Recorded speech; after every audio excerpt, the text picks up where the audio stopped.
All right, Section 1904, it's the weekend recap. It's also the third leg of my Spanish excursion, so hopefully we have enough Wi-Fi from the city of Valencia to get us through this podcast here today. If not, it's going to be a lot of John Gennaro. So that might be a good thing since he's actually watched all these sporting events that we're going to be talking about today. But what a Monday. Padres sweep in Pittsburgh. I know it's a series that people probably will forget, but still, we can talk about the significance of sweeping in Pittsburgh. SDFC snaps a 3-match losing streak. And then San Diego Wave no longer has to carry the dignity of the city of San Diego. A week ago, we were Loserville. Now everybody's a winner. So it's great when we get to start a Monday podcast here on Section 1904 with nothing but winning to talk about. John, how are you? I'm doing great. I thought of this yesterday. I wrote kind of the Sunday morning, like, here's what happened on Saturday for San Diego's teams, which I don't know if I'm going to keep doing that. I might do a different version of that. And I was wondering if it was just last weekend or if it was the weekend before, but it feels like weekends have been rough for the Padres and obviously SDFC. So yeah, it was great to see SDFC play like a essentially perfect game.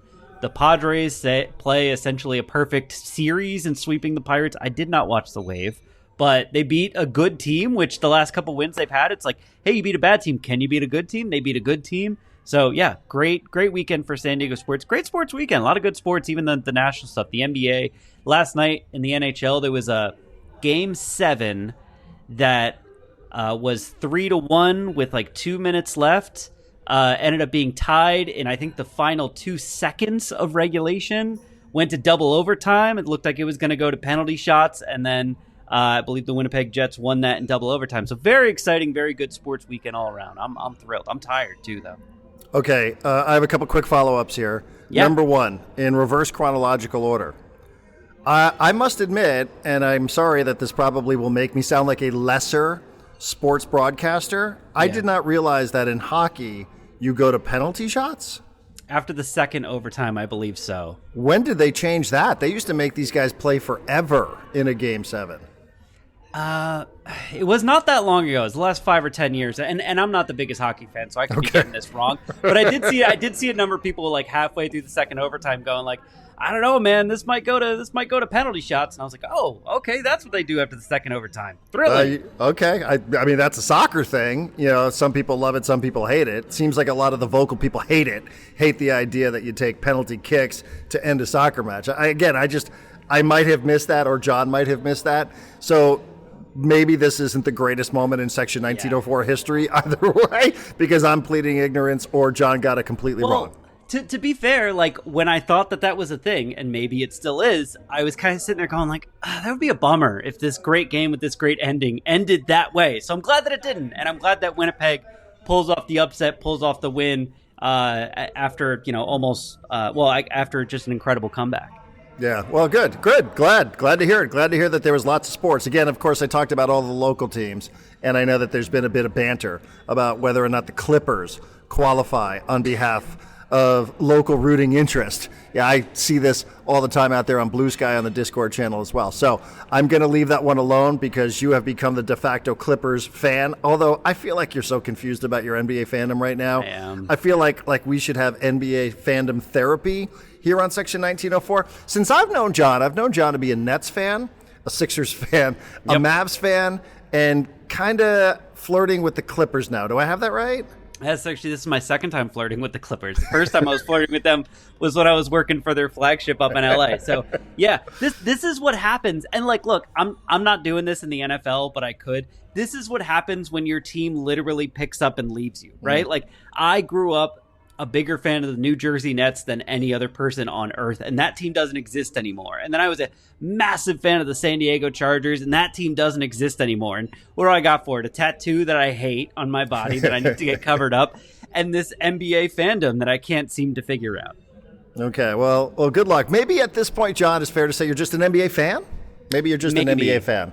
I do like having a team to root for. I feel like it's, and I don't bet on the games, but I like having a team to root for because it just adds a little bit of juice. Mm-hmm. So for the rest of the playoffs, or I guess for as long as they survive, I'll be joining you and Rebecca on the Knicks bandwagon, just because I like having a team that I'm like, this is a team I want to win, and I'll follow them. But yeah, I'm also watching the games they're not in. Yeah. Okay. Well, 2 of the 3 most important people in your life are supporting the Knicks. Wow. So I feel like that's a good indicator for how you should position your fandom here for the remainder of the NBA postseason. Just saying, you do you. You do what you want. Well, you're always going to do what you want to do. But whatever makes you happy, I'm just saying, if you're surrounded by happy people, then I think you'll probably be a happy person. Trust me, I'm living this right now because I have the happiest wife on planet Earth. And as the saying goes, happy wife, happy life. So I am incredibly happy because my wife has never been happier. Not in all the time that we've been together, going on 18 years and 7-8 years of marriage. This is the best day of her life, and I'm not even offended by it. Yeah, better than her wedding day. Better than the day you proposed to her. Yep. Better than all of it. That's incredible. I'm so happy for her. I actually thought of this earlier. I was like, I'm rooting for the happiness of my wife and Darren, and I was like, and maybe like if the Knicks were to make it to the finals, we could do some sort of watch party. And then I realized that this isn't actually your happiness unless they win a championship. This is your like torture. Like, there's no way I convince you to do a watch party for Knicks finals games. You'll be in hell. Like, I don't even think you want anyone around you. Well, I mean, I'll do what I think that would be a fun thing to do. Especially I'd be so happy if they can get through the Celtics. I'd be so happy. But I also am somebody, John, who, I don't have any sort of delusions that they're going to do that. I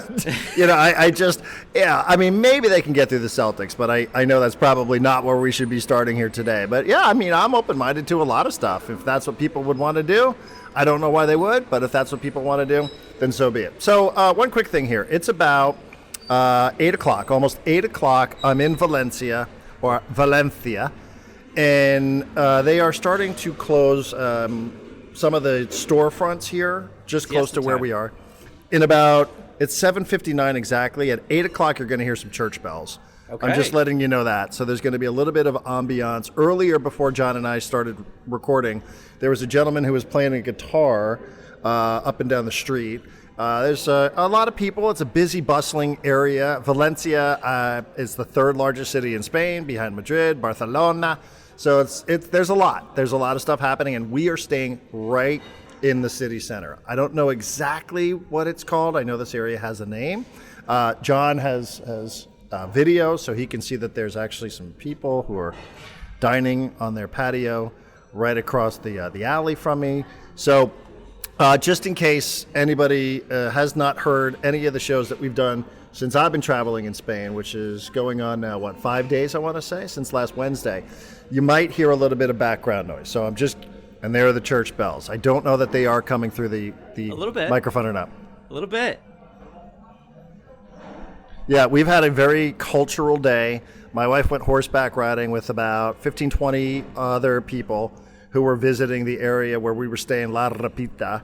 We stopped, had a little Game of Thrones excursion through a city, Peñascola, I think is how you pronounce it. This is the city where they filmed. I don't know how to say the name of the city in Game of Thrones. Are you a Game of Thrones guy? Yeah. All right, Meeren, like Marine. I'll tell you which scene was supposed to, which city this was. Sure.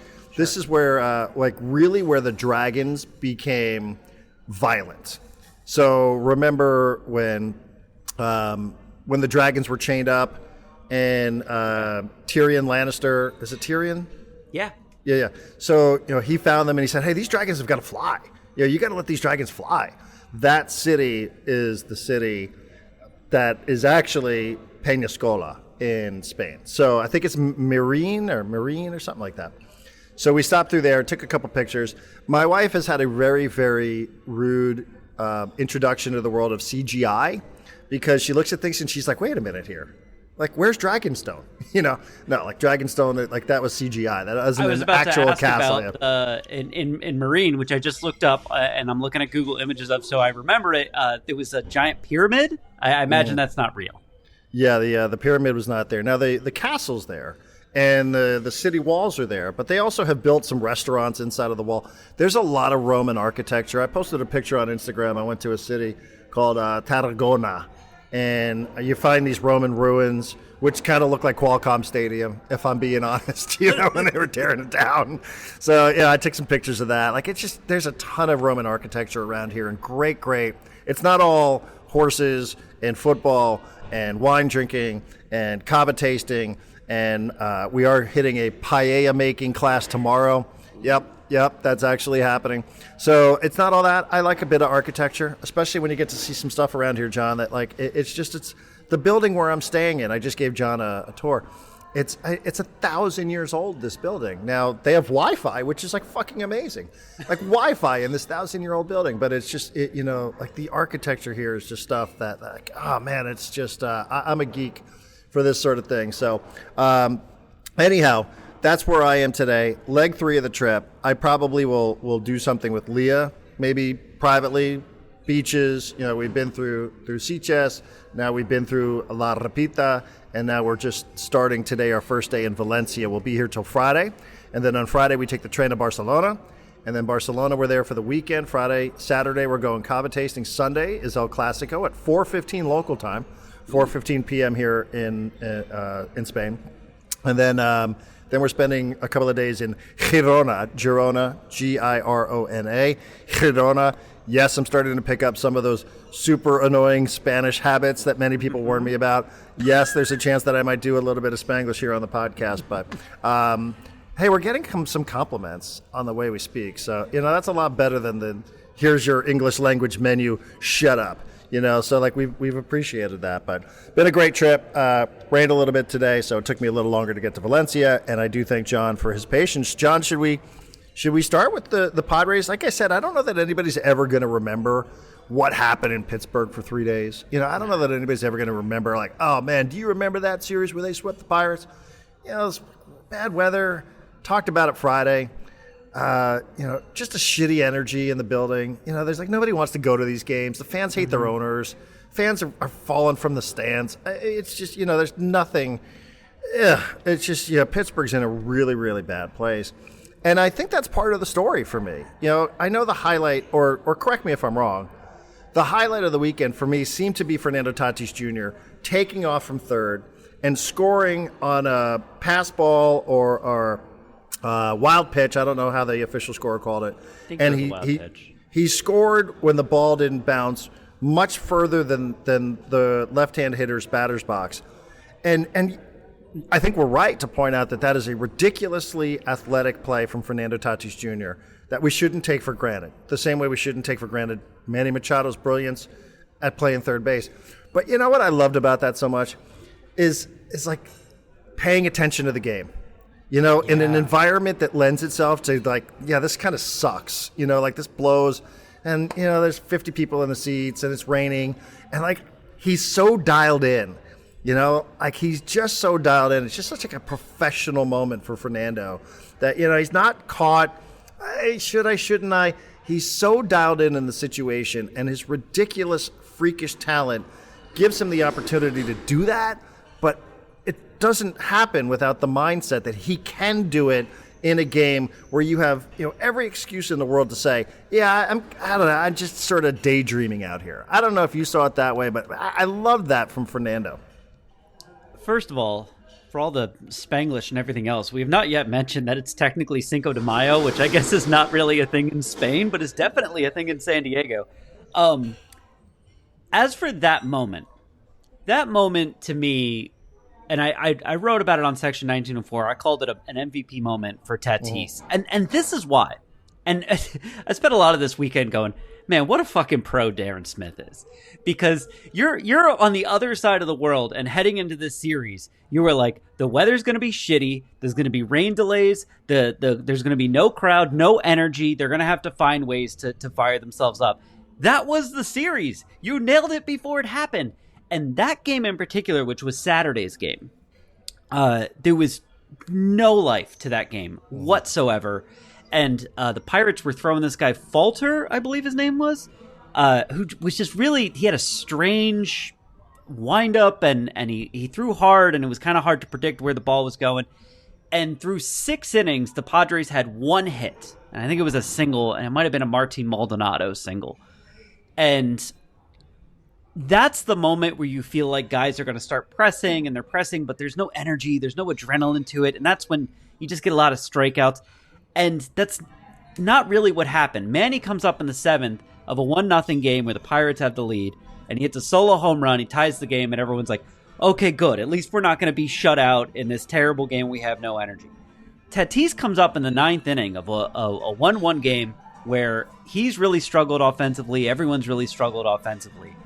He hits a ground ball through the 5.5 hole, Darren, that the left fielder, comes forward and picks up on the ground. This isn't like it bounced around in the corner or the guy had to go get it from an alley. He hit it at the left fielder, and it's a double. Because the second he hit it, he thought to himself, I can make it to second base. And like a freaking bolt of lightning, he runs around first, he gets into second, safe at second. Now there's a man in scoring position. He ends up stealing third base. And then, to your point, he's just waiting for the opportunity to steal home. I mean, I know it's technically, I don't know, wild pitch is not really an error, right? Like, it would be an error if it's a pass ball. But Tatis just sitting there going, the second there's an opportunity, I'm running home. And literally, the millisecond there's an opportunity, he's gone. So, that man took what for most hitters would be a single, somehow turned it into a double, and then essentially stole the next 2 bases. And that, to me, was such a mature moment of even Tatis a couple weeks ago, but definitely Tatis a year ago, 3 years ago, would have been like, I'm going to hit this home run and we're going home. No, he was like, I'm going to take what the pitcher gives me, I'm going to turn it into something special, and then I'm going to use my legs as the weapon to win this game. And then he did. So it was an incredible moment just because the level of readiness and athleticism, yeah, those are great, but also just the level of maturity that we've never seen from him before was so obvious in that inning, and it won them a game. Yeah, and yes, and Bogarts has had a good couple of days, but I don't think anybody's arguing that if Fernando gets thrown out there, nobody's going, yeah, but you took the bat out of Bogart's hands. Yeah. And I'm not trying to be shitty about that. I really like Bogarts. I'm glad that he's finding a little bit of success, not just as a fan. He strikes me as somebody who's a pretty likable human being. But again, I know people don't give a shit about that. Yeah, I'm with you on all that. And I think some of this also, John, comes from working years with Tim Flannery, and having to listen to him talk about what it was like trying to get the base runner to pay attention, and it doesn't sound like the kind of thing, because I'm sure when we talked about it on Friday, I think we even alluded to the fact, I know you guys think they're all supposed to be self-motivated and all that sort of thing, but you're right, but it just doesn't happen. And over 162, and you're playing that many baseball games, it's really easy to lose focus in a moment. And what if it does cost you a game, right? It's a 1-1 game at that point. I think Machado had homered, so it's 1-1. And you have a winning play in that situation. Flannery used to say, Klesko would go sliding into third base. Klesko would sort of, look around and he'd get distracted by the lights and all this sort of stuff. And he'd always try to get his attention. Be like, hey, look at me. Do I have something in my teeth? Look at me. And he'd get real close. So Klesko had to focus on something. Yeah. He had to focus on the third base coach. Yeah. So, because sometimes you just wouldn't listen, and I think so much of that for me just comes from working with Flannery for so long because he's done it. Those decisions, the third base coach is the one who's communicating more than anybody else, with these guys. So I'm with you. I saw what you wrote, and I think you're right. And, I know it's easy to sit here every day and just kind of chuck a bunch of praise at Fernando Tatis Jr., but still, it's not like this isn't earned. This is so deserved when he does something like that. And we could talk Stephen Kolek, I'm sure, and we could talk. It was a very professional weekend for the Padres in an environment that you could have gotten a little loose. Nobody's going to remember this. The only thing people would have remembered about the series for the most part was if they lost it. You know what I mean? Yeah. You almost get no credit for winning this series because the Pirates are terrible and everything about them is awful. But, those are the ones you're kind of like, I don't know. I'm glad it wasn't, there didn't appear to be any sort of, just go through the motion. Talent-wise, we should be able to just roll our jerseys out here and beat this team. These guys, who are these assholes?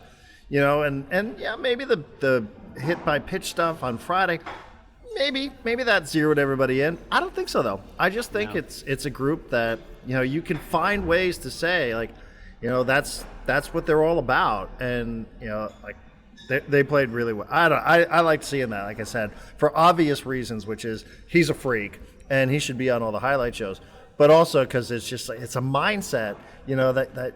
And nobody would have blamed him if he didn't go. We never really even had this moment to talk about it. Yeah. Right. You would have been like, yeah, okay. I mean, he knows better than us how to get down the third baseline. So I don't know. I love that. And I watched a little bit. I was able to watch, thankfully, I don't know what time on the West Coast the Padres played against the Pirates on Sunday, but I know I was able to watch some of that on my phone. So I was on my patio. 1 p.m. So those are perfect games for me. I'm sure they're incredibly inconvenient for everybody else in San Diego, but just for the record, if the team is playing 12:30, 1 o'clock, that is perfect for me. So, it makes me feel like I'm really a part of the conversation. As long as you're still in Spain, yeah. So Dylan and I talked about this a little bit on the podcast, but also when we met up at the bar a couple days previous, I said something to him and then he repeated it on the podcast, and I'm going to repeat it now because I think this is an important point that we can keep coming back to. And this is 100% a thing that I've stolen from Bomani Jones. It's one of the things I love about Bomani. He brings this up all the time. Focus is a skill.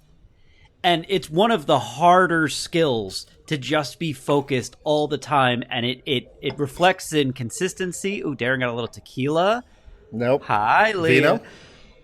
Oh, is that white wine? What do we get? Verdejo. Verdejo? And, goat cheese. Verdejo. An 18-year-old goat cheese, yeah. Ooh. Just okay. a little snack, John, before we get rolling. 8 and this 5 bottles of water. This is the other thing about living here. 1 bottle of wine, 18-year-old goat cheese, 5 bottles of water for 18 euro. For 18 euro. 18 euro. Some of our wine is less expensive, not cheap, less expensive than the entrees. We had a meal in Sitges where the bottle of wine was 14 euro and 95 cents. Or I don't know that cents is the right word, but 15, let's just call it 15 euro. Yeah. And one of the entrees we had was 16. Anyhow. Wait, because I've spent a little bit of time, but mostly in France. Do you want to explain the whole tipping, not tipping thing? Oh my God, what a relief. It's so nice to not have to tip, right? And you know what else it is, John, about not tipping? It's not that I'm cheap. I worked in the service business. I'm more than happy to help bartenders out and help servers out. Right, but they're all well paid there. Absolutely, because these are jobs. Nobody looks at these jobs as like, oh, are you just trying to get through college? Yeah. But you know what is so refreshing is to not have every fucking place you go turn around that obnoxious iPad where you're like, wait a minute, I didn't even know you're supposed to tip your dry cleaner. What? Like, where did that come from? And every place you go now, they flip that stupid iPad around, and it's like, okay. And it's 25, 20, 18. They don't even give you the option at 15 anymore unless you scroll through the second screen. Yep. The taxi drivers don't sit around waiting for it. They don't give you like a receipt.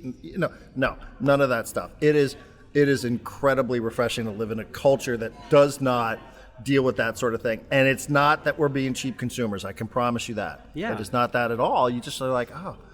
And if you want to leave a couple extra euro, leave a couple extra euro. I've done it a handful of times. I got a coffee the other day, and it was €1 and 50. And here's a $2 euro or whatever it is. The €2 coin. It's the coin. Yeah. Like I mean, that's another delightful thing to have some of these coins instead of these bills, and then the bills larger are quantities, and they're like different sizes, so you know which one is which. If you don't have your glasses because you're an old fuck like me, you're like, oh, is this the 20? Is this the 10? Like anyhow. I once had a waiter in France, in Paris, explain to me that he was actually insulted when people left a tip. And I was like, why would you be insulted? And he was like, because they're assuming that I don't make good money.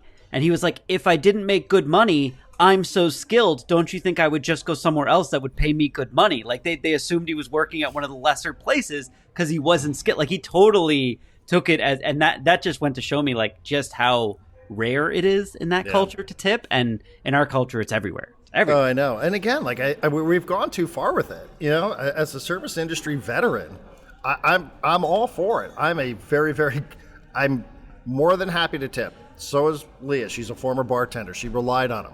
Yeah. But it's gone too far. Like the whole, I know nobody forces us to do anything, but whipping that iPad around every single fucking place you go, you're like, what is happening? All right, Bomani Jones. So Bomani Jones says focus is a skill, and he was like, some of the best players you ever see really struggle in terms of consistency, and the reason for that is because it's really hard to stay focused all the time. And so when you were talking about like, wow, Tatis seeing like being ready for that moment, that's a sign of his focus. He was focused in that moment, and it's partially on the player to create their own focus, but this is something that coaches can do. And your description of Flannery drawing the focus out of Klesko is an example of how coaches can try to get it out of players. But a lot of players, your brain drifts, right? You make a play, and then the next pitch that's thrown, you're like, oh man, you're still thinking about that play or how your hip hurts because you landed on it. Like it's very hard to just stay present, stay in the moment, stay ready at all times. So I told you I thought Stephen Kolek was really good. I don't know what to take away from it because the Pirates literally looked like they just did not want to be there. I'll be interested to see if he gets another start. I'll be interested to see what happens. I'm kind of confused as to how and why he got the start yesterday as opposed to bringing back someone like Kyle Hart, who we were kind of told, like, yeah, he's only going down here because we're going to a 4-man rotation and he'll probably be back. And then all of a sudden Stephen Kolek's starting a game. And I was very confused by that, but interested to watch it going forward. At this point, the Padres have gotten back. Jason Hayward's back. Brandon Lockridge. Arise is back. Brandon Lockridge is back. And supposedly Jackson Merrill will be back tonight in the Bronx to take on the Yankees if they're not rained out. So Did that's they play? I thought Tuesday. Is my calendar Is just it not wrong? tonight? Because it might be because my calendar's adjusting for Valencia time. I would not Tiempo be- de Valencia. I would not be surprised if they play tonight, 4:05 tonight in the Bronx. So fine. Jackson Merrill, if they do play, if they're not rained out, Jackson Merrill should, in theory, be their starting center fielder. So they're getting healthy. Yu Darvish is coming back. Merrill was apparently, killing the ball in San Antonio. A lot of good stuff going on. I wanted to just this one interested me because one of the things that Preller has shown this weird ability to do is take a player that he believed in and then like trade it away, and they failed elsewhere. He brings them back, tells them again, I believe in you, and finds some success with that. The most obvious example of this being Jurickson Profar. I saw that Luis Patino is back, and he's throwing in the minors, and he looks pretty good. And I was like, man, there was a moment in time there before he got traded where he was thought of as a future number 1, number 2 pitcher in starting rotation. I'm interested to see what happens with Luis Patino over the next year or so, if he can turn back into that level of player or not, because I've just seen Preller pull this off one too many times to doubt him. Yeah, I'm with you. I was one of those people who thought he was a number 1. I remember saying something on the radio about Luis Patino being like the next Pedro Martinez. So, I mean, and what does any of that mean anyway? I mean, you're sort of like judging some guy at some Fort Wayne or whatever. Yeah. It's a hard thing to do. It's a really, really hard thing to do. But I've always found myself rooting for him. I always found myself rooting for him. He seems like a really, positive energy kind of guy, smile on his face, all that sort of stuff. Especially in baseball, this stuff matters. I mean, you just can't be around surly people all the time. The clubhouse, walls of the clubhouse get kind of tight. I'm with you though. Like I don't know what it is. We all develop crushes on minor league guys, and sometimes they pan out, and sometimes they flame out. And I don't know which one Patino is. I think you'd probably have to say the flame out one. And injury's been a part of it, but yeah. I think it'd be a great story if he was able to somehow contribute to the team. Like I said, just for my own personal satisfaction of the time that I invested in him, I would like to see it selfishly for me. And obviously, if he can help the team, then that would be great as well. So yeah, off to Yankee Stadium, and as John said, weather. AC seemed to indicate that it was unlikely that they were going to get this game in, which I don't know exactly what that means in terms of reschedule and et cetera, but AC seemed to indicate that in the newsletter. So, the thing I wonder, and it's premature to bring it up, but I think we would agree the team is doing its part, right? Yeah. The team is doing its part. The fans are doing their part, right? This is a team that's averaging 42,000 at Petco Park. So, that's why we brought it up. It stands in contrast to what it is that you see around baseball. Yeah. I will say, premature as it might be on May 5th, I do wonder what ownership is going to be willing to do, because this team will probably be looking for some reinforcements a little later in the season if this continues. Again, we don't need to go into a full-blown conversation on it because there's plenty of time. Will it be a 667 winning percentage for the remainder of the year? I don't know. But what will ownership be willing to do later in the year in terms of investing in this team? I think that's the one thing. We know that the team is the players, the coaching staff, and the front office, meaning the baseball operations department. We know that they are in. We know the fans are in. I just do wonder, what will ownership be willing to do financially when we start getting into, we're now into May, we're going to get pretty close into June, and you can pull triggers on trades earlier, as we've learned. Some general managers are not afraid to do that. Yeah. I don't know that anybody has an answer to that question, but I would certainly think that that's something worth paying attention to. I would wager a guess that the answer to that question is either directly or indirectly tied to how confident they are in re-signing King and Arise, and how confident they are in what that number will be for those guys. Because there's a, not going to say they're doomed if they lose one or both of those guys, but there's a world in which signing those guys is a really, really high priority for the offseason and for next season. And if you don't know what those numbers are and you're not confident that you're going to get them back, I think you're less willing to go and get someone and spend some money around the trade deadline in the middle of the season. I think that could stand in the way. But it's also why I believe, ooh, that's an interesting subject. Would you rather sign one of the guys who's an upcoming free agent now, or trade for someone? Go trade for somebody who's going to boost up the payroll a little bit? Now, it doesn't have to be either or, but if you're trying to budget, man, you were so close last year. I mean, they were so close last year. I'm telling you, there's still some open wounds in the organization, but I don't know that they would want to sit on their hands again if you're this close to it, because you're not going to keep all three of them. So how you prioritize what it is that's going to happen is I think it's going to be, I don't have any answers. I think it's going to be a really fascinating subject as the summer unfolds. I also don't know that they can win a playoff series against someone like the Dodgers or the Mets or the Phillies with Jason Hayward as their starting left fielder, right? So it goes, it's that's to your point. So it's there's definitely conversations happening, and I'm sure a lot of those conversations are look, we don't want to trade for someone that's going to make it hard for us to go and sign a Rise or King to an extension. Yeah, if you had to pick, I don't know which one you pick. I don't. And I don't have everybody's salaries in front of me, so I don't know Sandy, Alcantara, is that his name? Alcantara from Miami. I don't know what he makes. But I'm sure there will be some players out there on the market who cost a little bit of money. And it's well, do we spend now or do we? I don't know. I just think it's going to be it's going to be something, that will be a very juicy thing to discuss, because I do think with these guys you're not going to keep them all. So do you prioritize trying to keep one or try to maximize your winning potential with all three? Right. So, man. Yeah, there's a lot. That is a lot. I've seen the highlights. Are we good on Padres? Yeah, I was going to say I had a thing for SDFC if you want to roll that way. Yeah, I've seen highlights. I'll watch the match on the train in a couple of days. I was glad to I felt like I did. I honestly did feel like it wasn't damning what happened over the last 3 weeks.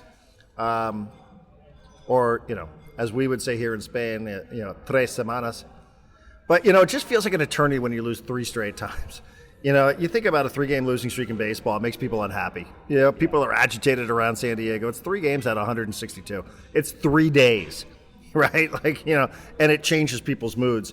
You can imagine early on in the season, John, what it's like when you lose 3 straight matches, 3 straight weeks, dating back to Colorado through Charlotte and last weekend back at home against Real Salt Lake. That's a pretty miserable month, right? When you're, even for expansion, and we talk a lot, and I think we forget a lot about the expansion factor of SDFC. But to see them just erupt for 5 against an FC Dallas squad that was above them in the league standings, that had beaten a heavily rotated Inter Miami, but to see them erupt for 5 and to see Chucky and thankfully Anders Dreyer, to see that little tweak, that little tactical tweak from Mikey Vadas that he put Dreyer in the middle, Mighton on the right.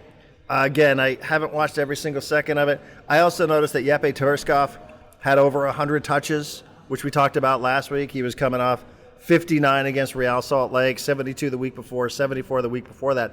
And it's not reductive. I'm not trying to say like this is reductive that, if he gets 100 touches, you're probably going to win the game. I don't know that stacks up. But having a midfield involved, especially with that guy, I just saw one of the great midfielders, I saw one of the top 3 or 4 best midfielders on planet Earth last week in Padres for Barcelona. And when you have one of these midfielders that can just dictate the pace of play and have a guy like that, like Jeppe Terskov, and he's performing and functioning at a high level, all the player ratings seemed like they were positive. So Chucky he bossed the match. We were wondering when it would be that he would actually boss the match, and he kind of bossed this one. You were waiting for it. He played well, but, he hadn't really taken over. So, man, it just looked like it was an incredible Saturday at Snapdragon Stadium. It was a party, Darren. I was offered a ticket and I didn't go for a number of reasons, but I kind of wish I had because it just looked like a great time. I was watching it going like, it's kind of like the Padres Pirates thing, right? Like, I don't know how good or bad this team is that they're playing, but they certainly looked bad, but their record says they're pretty good. It just seemed like they were completely unprepared for the adjustments that Mikey made, and having that front line of Chucky and Dreyer and Mighton. And it's just like anytime the defense kind of focused on one of them, the other ones were open and had opportunities. Mighton drew a penalty. Mighton moved the ball up closer. And, you said something a few weeks ago, I think. You had talked about Mikey, or you had talked to Mikey, and Mikey said that, we need to be attacking more and more aggressive when we get like in the box, right? That last third of the field, or even last quarter of the field, they need to find more opportunities and be more aggressive there. And that's what I saw. Like, there was just bodies and balls flying all over the place when it got close to the opponent's goal, to the point that FC Dallas just didn't seem to know where the attack was coming from or when. And that was great. Defensively, I just saw no mistakes.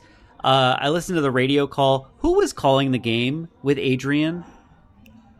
I know you're eating. I'm sorry. You just got rid of the piece of cheese. That was Marvell Wynn. So Padre fans will, let me, and I think we should have Marvell on the show, actually. Okay. So people have heard the name, even if you're not old enough to have seen Marvell Wynn.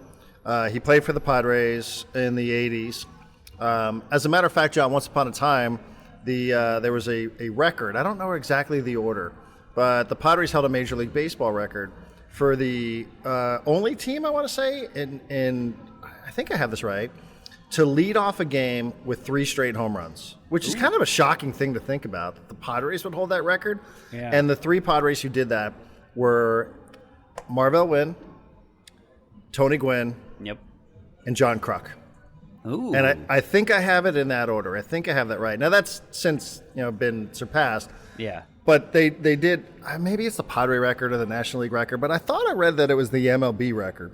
Could be. And so, Marvell Wynn, laid some roots here. He doesn't live here any longer. He lives in Chicago.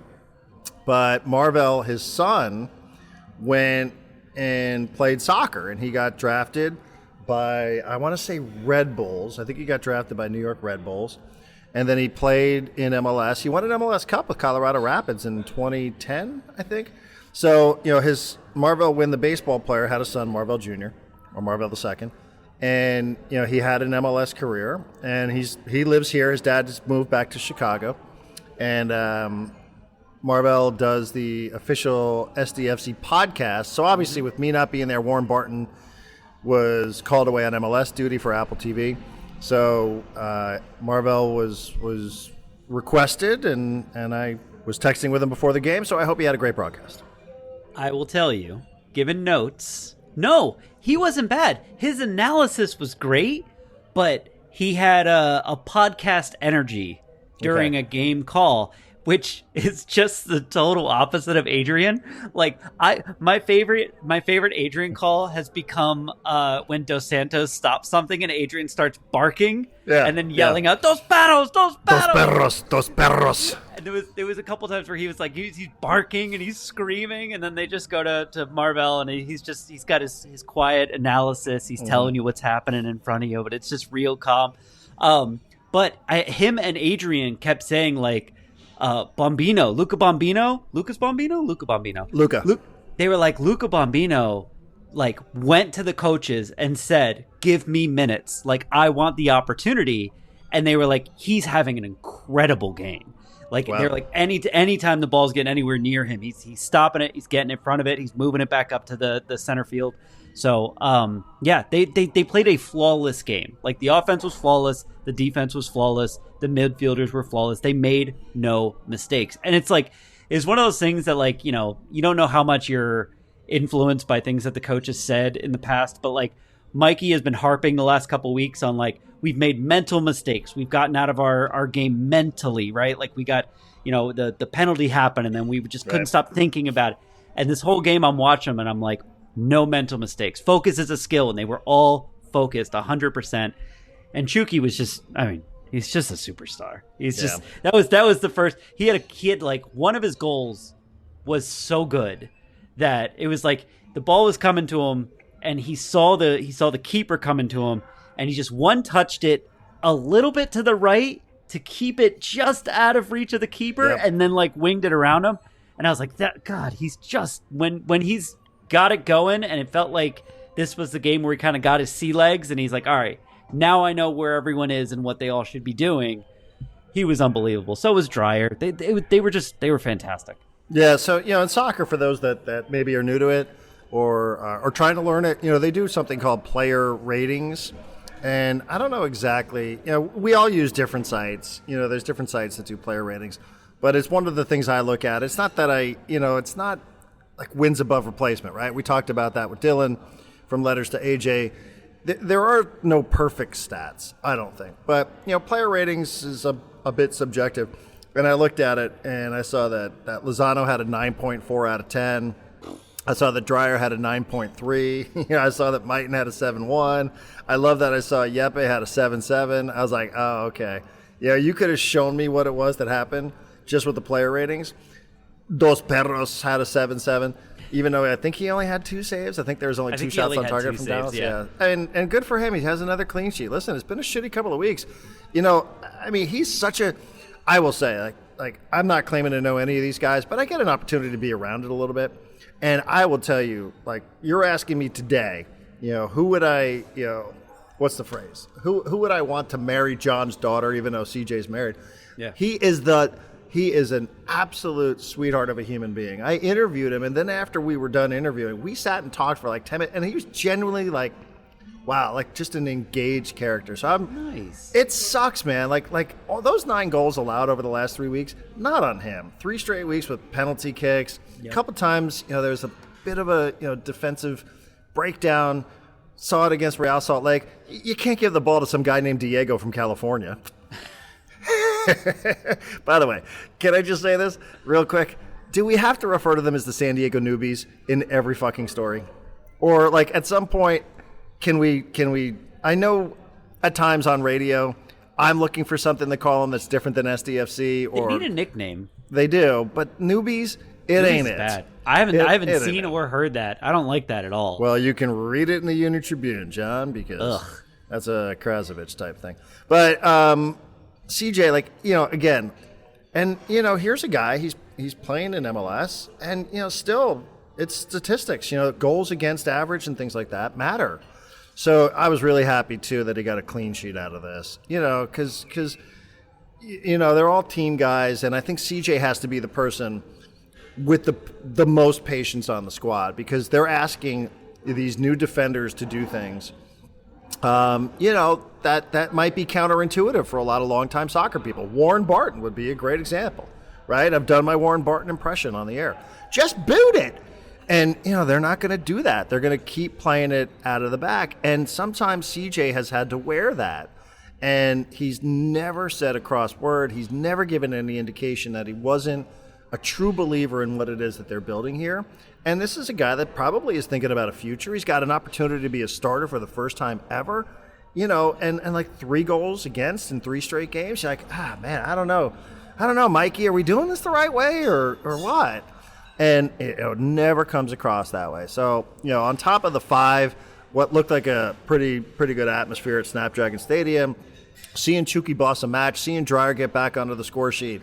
Also for CJ, even if he only had to save it twice, and I haven't even seen the save, so I don't know if they were difficult or not. No, they were good. They were good I'm saves. just glad now that he has his 4th clean sheet of the season because, he has been a bit punished for the sins of others over the last couple of weeks. So, good on him to get back there in the clean sheet column as well. And now they get to go to St. Louis, and St. Louis will be we can talk about it later in the week. But yeah. I was happy for CJ. And you mentioned Bombino, by the way.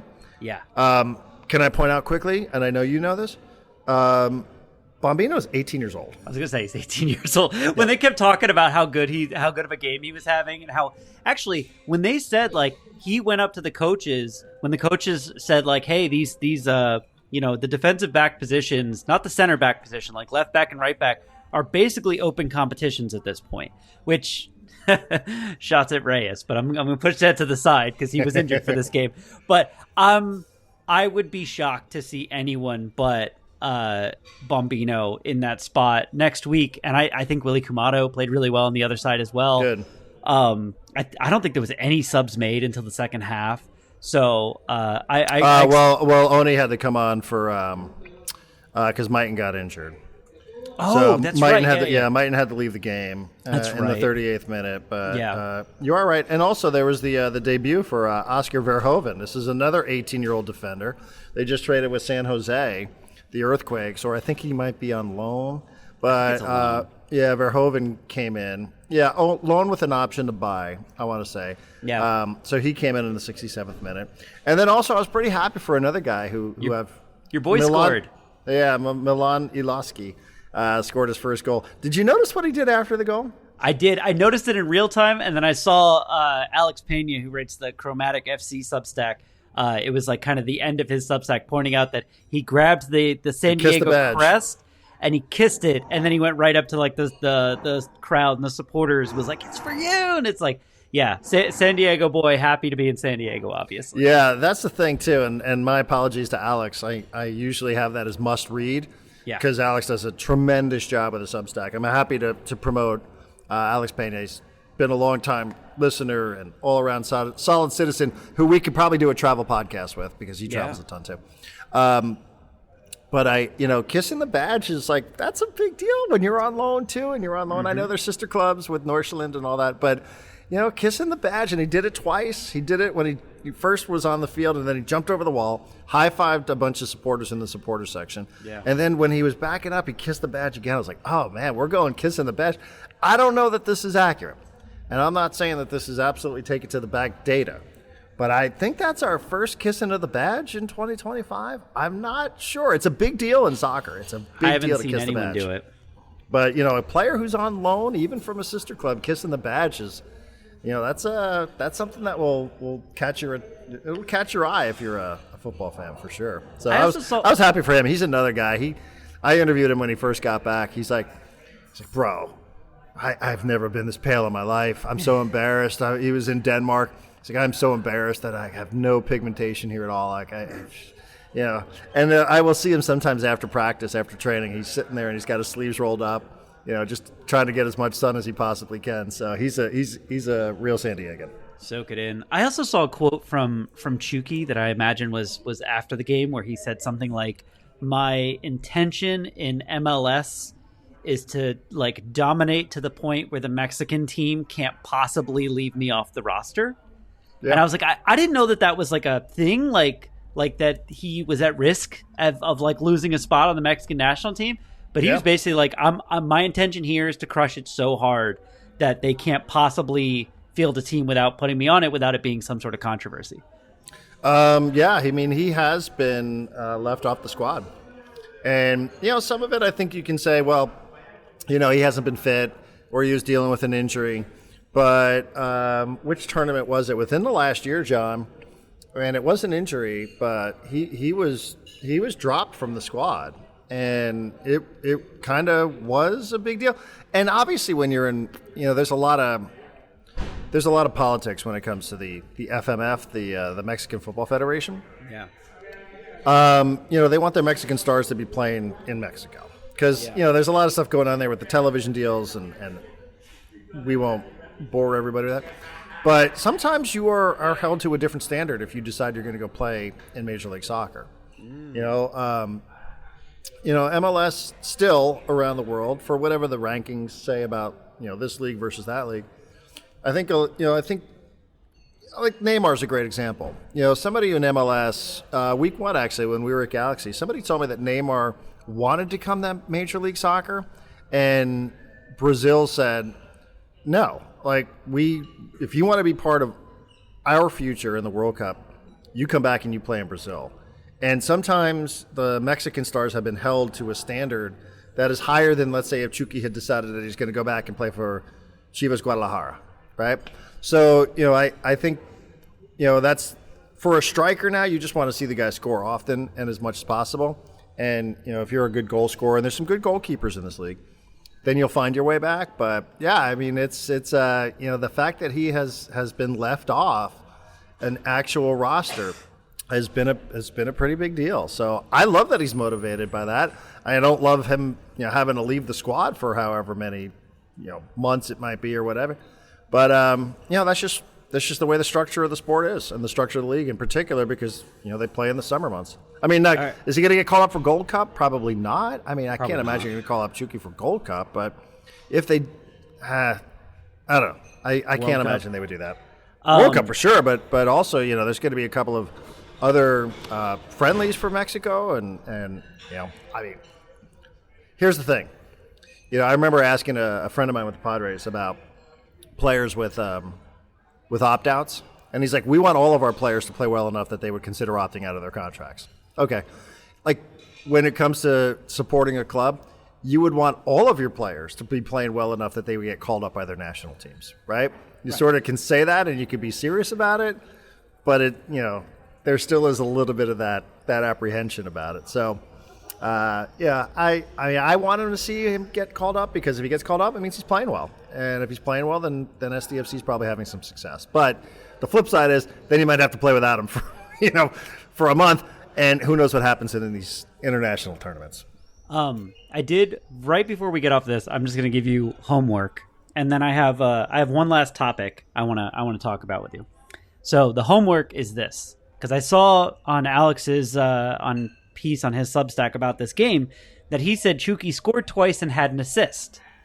Now, I checked the box score on the MLS website that told me that Chucky had 2 goals and 2 assists. And I'm assuming that Alex got his information somewhere else, and that's why it's different. So in your journeys to try and figure out who has the most accurate assist numbers in MLS, apparently you can start with Chucky's game on Saturday. Topic, I want to read for you. Well, I will tell you that I am not alone here. We could put this to bed. Yeah. But I can tell you that there are some high-ranking people with SDFC who think that the second assist allocation is absurd. And the rest of the world doesn't do it, and MLS shouldn't do it either. Good. All right, last topic. This is quote-unquote breaking news, although it was kind of expected. I'm going to read for you the first 3 paragraphs of a press release that is on the Washington Commanders website. And I want you to think of this in terms of every person that ever told you or me to stick to sports. Press release starts like this, quote, "The NFL today announced that the 2027 NFL Draft presented by Bud Light will take place in Washington, D.C., uniting fans from around the world to celebrate one of the most anticipated events in sports. Hosted in partnership with Washington Commanders and the local organizing committee, Events DC, the 2027 NFL Draft will take place across the district's most iconic landmarks, including the National Mall and Pennsylvania Avenue, placing the Capitol at the center of America's most celebrated sport. The announcement was made today in the Oval Office with President Donald J. Trump. What the fuck are we doing, Darren? What are we doing? John, one of the things I love about travel is interacting with people who don't live in the U.S. And not just from the standpoint of, trying to be funny, but I appreciate other people's perspectives. And the horseback riding retreat that my wife was on, there were two women from England. One of them was the child of immigrants from South Africa. So two English, a Spanish, a Welsh. Let me tell you, this Welsh accent. Whoa. Welsh accents are something. Wow. I was like, what? What is this? One from the U.S., Leah, also from the U.S., and there's one that I'm missing, but it's not important. And at one point at dinner, they kind of look and they're like, hey, what the fuck? They're just like, what is happening over there? And you're like, how much time do you have? And it's like, it's not even it's the politics of it. It's that, it's that you just said here. It's this one post that I'm reading from yesterday about the movie industry. Yeah. They all just sort of look and go like, we don't understand, not because they're politically, that their political leanings, would be in direct opposition. As a matter of fact, I don't think that was the case with one of them. It's because but it doesn't make sense. The sort of like, what is like, are you guys okay? And it's a lot of that. Like, and it's like a genuine, and there were two women from Sweden who were a part of this. And they just kind of look and they're like, what is happening? Like, there is a sincere sense of confusion about, what it is and how it is that things are playing out in the U.S. And, they don't sit around saying the kind of things that you'd read on Blue Sky, like, oh, he's a fucking asshole and this and that and the other thing. Yeah. It's sort of like it was like a really sort of smart and educated kind of conversation about, like, how could this be happening to a place that the rest of the world holds up in such regard? Yeah. And, again, it's not necessarily the politics of it. It's the stupidity. Absolute buffoonery of, the presentation of it all. That, they're not waking up every day checking, U.S. political news. But, they sort of are hearing enough that they're like, oh, wait a minute, what? And none of it makes any sense whatsoever. And it's been that way for a while. It just has. As somebody who travels, like I said, I appreciate the perspectives of other people. And, sometimes it's an important thing. Like, how do you see this? What do you think about this sort of stuff? And, it wasn't a conversation. One of the other women who were there grew up in California, went to Cal Berkeley, lived in Chicago, and she now lives in Paris. And when we were talking, she's like, yeah, I mean, I'm just not going back. She's like, this is it for me. Like, I'm done. I'm out. I don't really want any part of this anymore. And I know we, listen, there's an ongoing conversation with me and with Leah that at some point we would like to try that. But, it's more to do with just an ambition of getting there. Whereas she's just like, yeah, I'm out. Like, forget it. That place is cooked. And, it's a really sad thing. Like, it's a sad thing to see other people not pointing their fingers and being like, you fucking asshole Americans. But just to say, what is going on? We don't understand, like, how you guys arrived at this place where, this is the country that everybody looks up to. And it just seems to be a complete clown show. And it's dispiriting. Like, it's a really, really dispiriting thing. We all have our own political conversations and we all speak the way we speak. But I will tell you, like, it does make you a bit sad when you're traveling around the world and people are like, listen, you can find a person here or there that'll be like, yeah, Trump's strength. And you're like, yeah, okay. But most of the people just kind of shake their head and go, like, we don't see what it is that we've all been so enamored with about the United States of America, and it just bums you out, man. Like, it really, really does. Like, it makes you, happy to be here, obviously, but like sad about the current state of affairs. Yeah. There's a lot to be sad about, right? And, what you're talking about is people that, people used to either hate America or, love America, admire America, almost be jealous of America. And now it's like they either hate America or there's just this sense of pity or frustration of like, you guys are tearing down the world. Yeah. And we don't understand why. And like, why would you elect this guy? And, people like you and me go like, I don't know. I don't know. Yeah. And then to just see the president of the United States announcing from the Oval Office that they're doing an NFL draft from the National Mall. And it's just like, I used to like, I didn't side with them, but I used to get the people who were like, stick to sports. I come here for my distraction from that. Yeah. But like, you just can't avoid it anymore. It's seeping into everything and making everything worse. And it's, I don't know. Well, the sports crossover is something that we've already touched on, and it's something that we'll probably talk about again in the future. But the World Cup is coming to the U.S. next summer. Yeah. That's not that far away.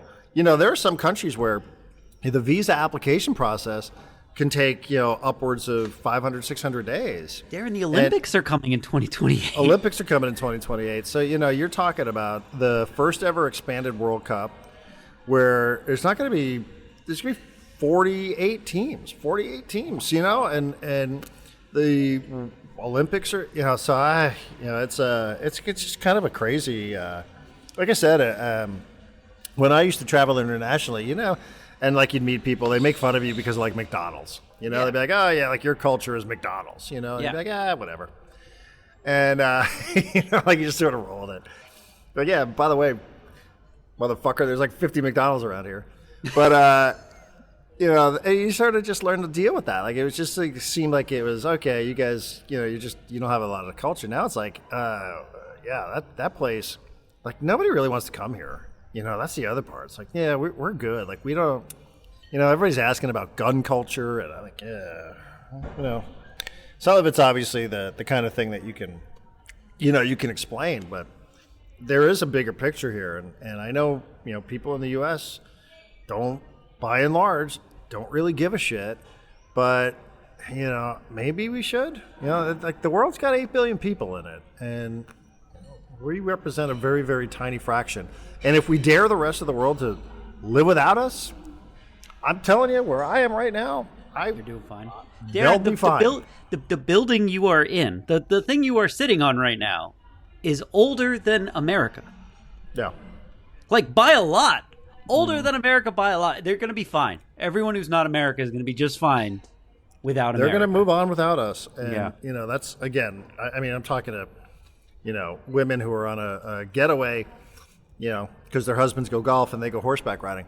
But, they're not dumb people. They're really, really not dumb people. And, like I said, the conversation was really edgy. Like, it was really, really a smart conversation. One of the women was a professor, and she's lived in Italy. She's now in London. She's moving to Paris. She's been all around the world. She lived in Chicago for a while. And she just was like, she's like, yeah, I don't think so. It's just, and it does. It bums you out as much as, we all can say, like, one side's like, make America great again. And the other side's like, this is fashion, whatever. It's like, you deep down still want people to kind of admire the U.S. And again, in my very limited experience, it doesn't feel that way. And it wasn't, like I said, it really wasn't like accusatory. It wasn't like, hey, you people are messing up the rest of the world. What's the matter with you? Leave Greenland alone. It really wasn't that. It was just sort of like, what's going on? And you're like, I wish I had an answer for you, but I don't.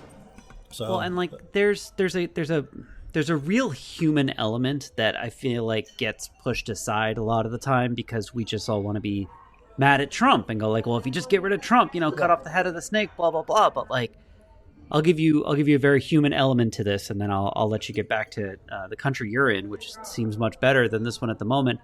I have a friend who has, stage 4 cancer, and she's got a pretty rare form of lung cancer. And when she was informed of that and given a small number of years to expect to continue to live, she kind of said to the doctor, like, well, unless there's like advances in, cancer research that might help this specific thing that I have. And it was after Trump started, basically disassembling all the cancer research in the country and all the funding for it. And the doctor was like, I don't think I'd be hopeful of any cancer breakthroughs happening in the next couple of years for you. I'm so sorry. And it's like, she's sitting there going like, hey, if there was any hope for me for a cure for something that could extend my life and let me spend more time with my child and my husband and my friends and my family, she's like, he's just getting rid of it. He just got rid of it. They're just getting rid of it. And it's like, she's not the only one just because she's my friend. And I heard that story. Like, there's thousands, if not millions of people that, are sitting around with cancer hoping that there's going to be some sort of cure, something that can help them. And there was a time in which that was true. My mom has a blood cancer that I'm not going to say they cured it, but like she can get a shot every quarter and that keeps her alive for, and it's something that you can live with for a long period of time. And she has for a while. And that's a thing that got, developed and discovered not long before my mom got her diagnosis. Right. And so it's like, we just stopped trying to solve the world's problems. And that sucks. It really does for the people who have those problems. Yeah. Yeah. I mean, and those are, obviously very personal and specific cases. It's, I mean, on a small term or like on a micro level or a macro level, again, it just, it just doesn't, not great. I don't. Doesn't feel good. Yeah, it does not. But anyhow, it feels good to talk to you, John. We appreciate everybody who has been subscribing. Section1904.com. John's been doing a ton of work there, and I appreciate it. You've been keeping me informed, so thank you very much for all the reports on Front Row, out of the Front Row. And, I think our plan is to try to do something every day this week. So my wife just got back in after a little stroll around Valencia. You want to say hello real quick? What did you see around Valencia? We have 30 seconds here before we're wrapping up. Beautiful buildings, lots of people drinking wine and eating jamon and paella. There you go. See, I was just telling them about all of your new international friends and how they kind of looked at us and were sad. like, what's going on in the U.S. these days? But I'll leave you out of that conversation. I'll deal with that one on my own. Thank you for everybody for subscribing. Do appreciate that. Section1904.com is the website. And John will do it again tomorrow.